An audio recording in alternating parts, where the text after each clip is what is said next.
Mr. Grime, you and the Solicitor General spoke about stereotyping and how there's no place for stereotyping.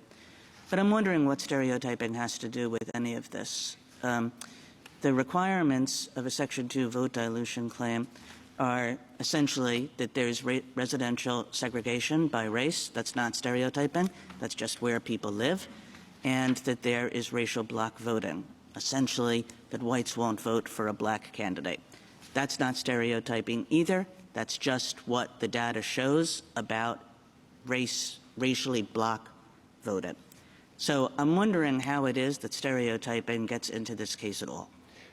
Well, Your Honor, two points. First of all, stereotyping is the remedy that occurs when race predominates and is used to sort voters into one district or the other. And the reason that's important is to go back to the second kind of predicate to your question. In a jingle showing, the showing that's made is not that white voters or majority voters won't vote for the minority candidate. The only showing that's currently being made is correlation. And so what we're not seeing in cases today is a showing that we can separate out partisan politics, any partisan motivations that the majority or minority voters have. And so that case could come along, but that's not part of the required showing of jingles the way courts are applying it. Well, I think that, we've had several cases up here where we've acknowledged that there's some interaction between race and partisan affiliation. Obviously, that's right.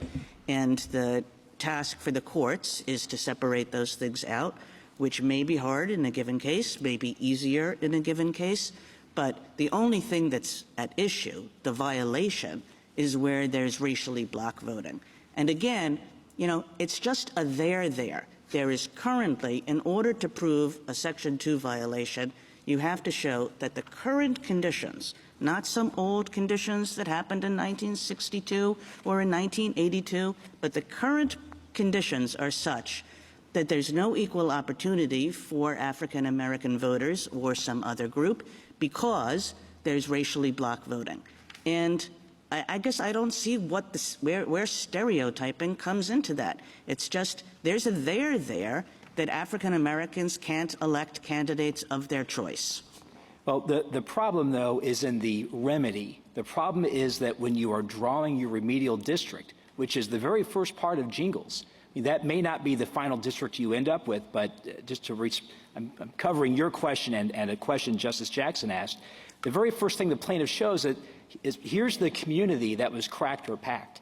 And so to undo that, you have to look at the race of the voters all around that area, and you've got to make assumptions about them based on statistics, but you've got to make assumptions about what they think and how they vote based on their race, and you're drawing new districts based on that. Yeah, I mean, this is the thing that we decided in Milligan, because what the state said in Milligan was that the plaintiffs could not use a map that was at all race-based themselves in order to show that there was a way out of this kind of vote dilution, these kinds of vote dilution practices.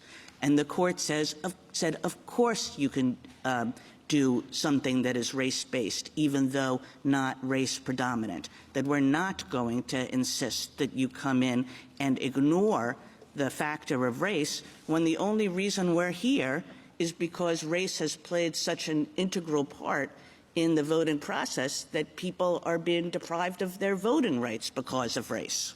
Well, Justice Kagan, the plurality in that section of Milligan drew the line between race-conscious and race-predominant districting. Race-based appears, and maybe we need to define all of our terms, it appears in the decision. But I think what is clear from that case is that the remedial maps can't allow race to predominate. I mean, the court said that the remedial map, the illustrative map, can't violate the court's redistricting decisions. And, of course, there's the entire Shaw line. I don't think that